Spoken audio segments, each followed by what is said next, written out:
Have you ever been in the situation where you are doing something that is relatively difficult and you've wanted to give up? At least for me, I study learning from failure, and I've been thinking about this fail fast, fail often belief that people talk about this. This is a common saying that a lot of people say within the business world, and it's fail fast, fail often.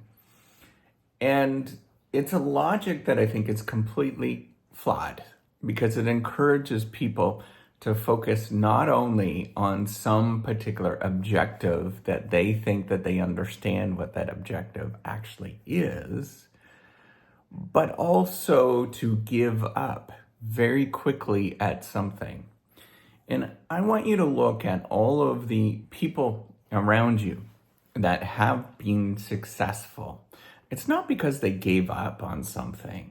It's not because that they are repeatedly giving up and doing something else. In fact, it's because that they stayed with something that was particularly long and painful, and they pushed through something that everybody else would have gave up on. I want you to look at the development of anybody playing anything, and you'll start to see this, whether it's a sport or learning a language or learning how to play a musical instrument. And what you'll notice is that every day you will feel like a failure. Every day you'll go through these moments where you want to give up.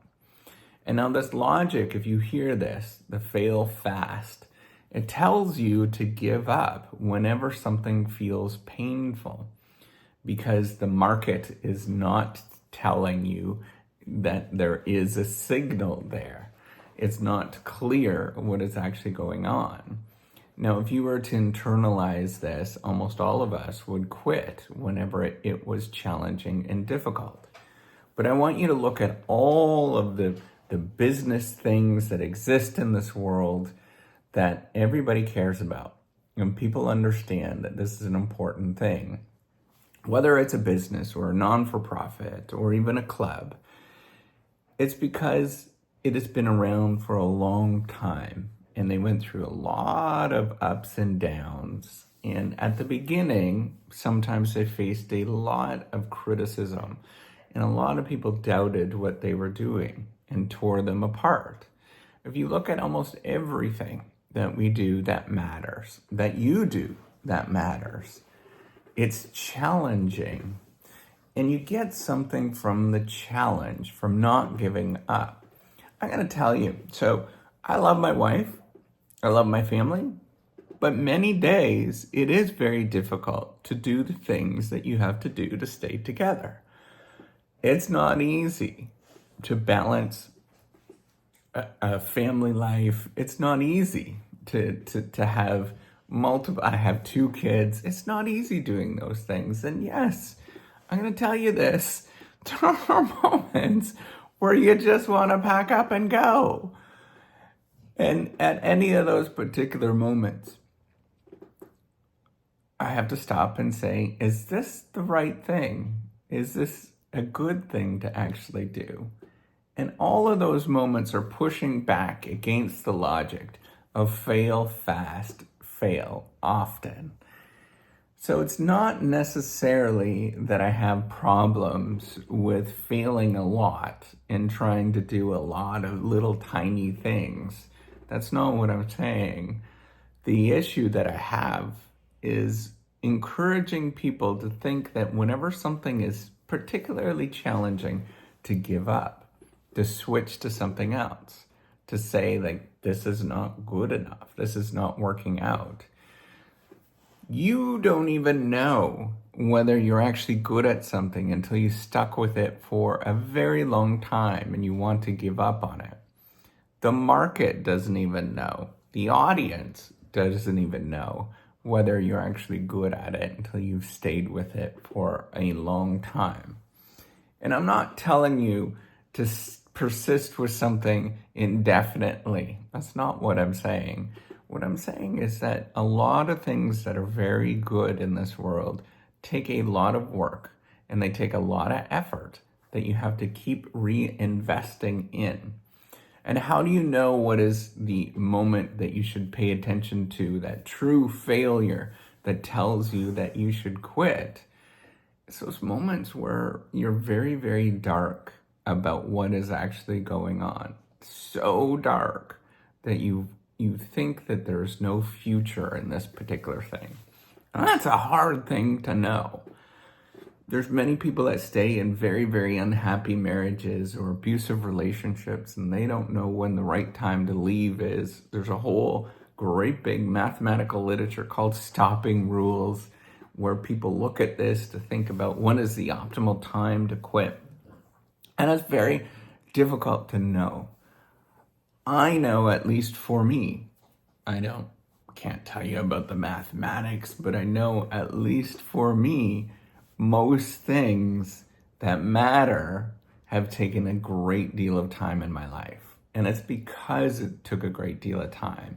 It's because it took a great deal of effort that my wife and I have worked through things, or that I've worked on this reciprocity project, or that I stuck with an education that was very challenging to actually do, where I wanted to quit many, many, many, many, many times.